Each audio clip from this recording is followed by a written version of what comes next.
think the trade relationship between China and New Zealand is tremendously important.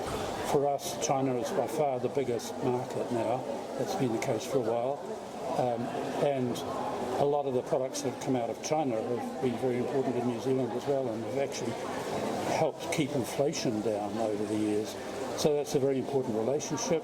We do rely on those big trade organisations like RCEP and APEC to have an effect to make it easier to trade and make it fairer and more balanced. And it's pretty important that those continue developing. So in terms of our export markets, as Alan mentioned, China's a hugely important export market, particularly for our dairy industry. I think it would be the #1 export market for our dairy industry, so it's very, very important.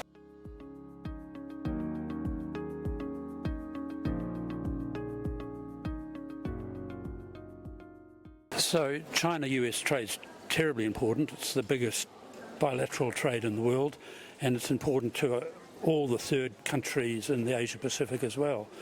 So we're very concerned when there are trade tensions, as there are between those two countries. You mentioned the IPEF US venture. That, in my view, isn't so much an economic one. It's rather more a strategic, tactical one. New Zealand's part of that, but it doesn't give access to the US market, so it's probably not that important. It is very important that the two big countries continue to cooperate under the umbrella of organisations like APEC. And if they don't, then and tariffs go up, for example. The IMF has just put out a report which says that's going to have a real big impact on growth in the region and globally.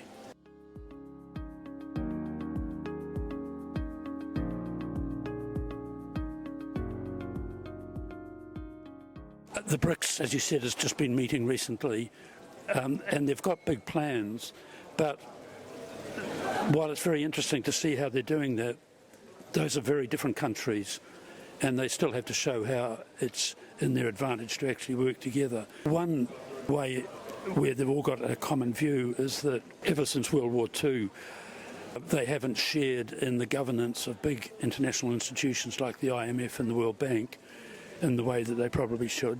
We hear them trying to work out a payment and settlement system that would be able to take business away from the US dollar, which is really the only big possibility at the moment.